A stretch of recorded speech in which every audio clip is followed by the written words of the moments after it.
What's on your mind? Barry, tell me your idea. Yeah, so the idea was we get questions from listeners. We don't often ask each other questions. So I thought that for this last one of 2019, we would each ask each other one question that we hadn't prepared. So for the listeners at home or the watchers, there's nothing on this document, so we don't know what's coming. So we're going to throw a question at each other and just see what the response is. So Chad, do you want to start with me or should I start? I mean, yeah. Let me start. I've got my question. Okay. So this one, could actually be a whole topic for another day. But yeah, certainly something that I find quite interesting. Whenever I've ever socialized with Barry in the past, he will very politely decline the consumption of alcohol. So I wanted to ask Barry basically how he's come to that, how he, still holds up against peer pressure, because, sometimes a group of friends will really rally behind the cause, and ultimately whether he's found to not benefit from social situations by not having alcohol. So, please let me know there. Yeah, so that's it's one of the main questions I get asked by all my friends because it's very rare for someone to not drink alcohol, and in my perspective, I've actually never drunken alcohol, so I haven't had a sip of it my entire life. So it's not like I was drinking and then I stopped, which is more common. I've actually never done it, and when I try and answer this question, it's too easy for me to give some sort of cliche response about a reason for it. At the end of the day, when I look back on it, it's a collection of different decisions that I've made relating to various things, right? So it's a personal choice. It's not by religion. It's not by any kind of dogmatic approach. And the reason I've made it is because the reason I think that I made it back then and I've continued to it is because I see it as it gets in the way of social interaction and gives you a kind of a crutch to use to have fun and kind of get yourself into social situations. I never wanted to be reliant on alcohol in order to have a good time or in order to speak to friends or to be able to dance in a nightclub or any of that kind of stuff. I never wanted that crutch. I wanted to be able to get into those states and get into those situations just with my own personality and my own person.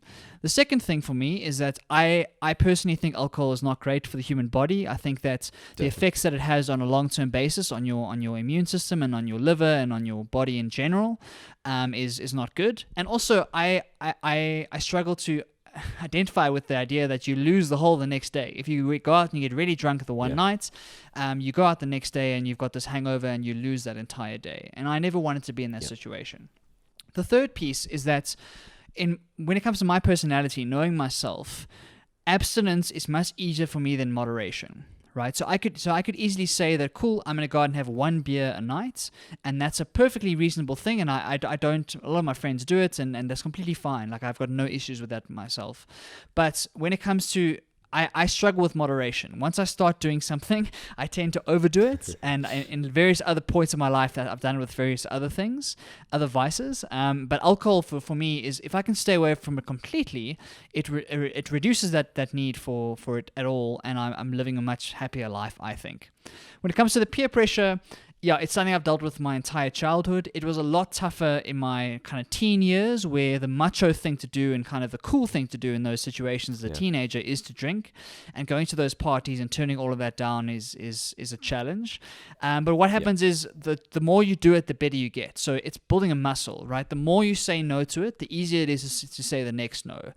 And because there's no slippery slope, because it's always a no from me, my friends have got to understand that I'm still going to have fun with you. I'm still going to go out into the nightclub until 4 a.m. I'm still going to dance and do silly things. I'm still going to have all that fun. I'm not a wet blanket at all. But the only thing is different is that I don't drink.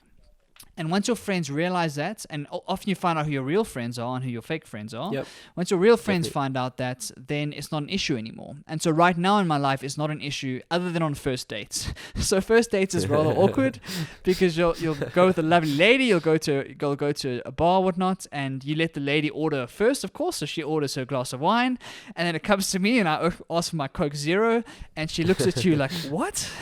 And you don't know this person. It's like the first time you interact, and you have to try and explain this whole situation. No, I don't drink. You're more than welcome to have your wine, and she feels guilty about it, and yada yada yada. Yeah. So first dates are a challenge, I'll be honest. But once you get past that awkwardness and you kind of laugh about it a little bit, I've found that nothing but positive benefits for my life. It's one of the decisions that I'm most happy with that I've ever made. I'm very proud of myself for it, and I intend to hold it for the rest of my life. And it's something that's is really core to my identity as a person. And I think that's key when it comes to habit building, is that once it becomes part of your identity, it becomes a lot easier to do. When someone offers me a beer at a party, I'm not having to struggle with the willpower to be able to say no, right? All I'm saying is that Barry doesn't drink, and I'm Barry, and so that doesn't happen. And so once it's part of your identity, it just becomes second nature, and that peer pressure isn't there as much as it was in my childhood years, where there still was that chance. Why isn't Barry drinking? Is he pulling soft, etc., etc.? So that's my attempt to answer your question, Chad. Amazing. No, I mean, I think it's a great way of looking at it, and I think it's you've come to the best possible decision. I actually think the rest of us need to change the way we look at alcohol, because it's a drug, and it's it has detrimental effects on the body. So I completely agree there, and I certainly will never be peer pressuring Barry, because I just don't see the need. Across the pond.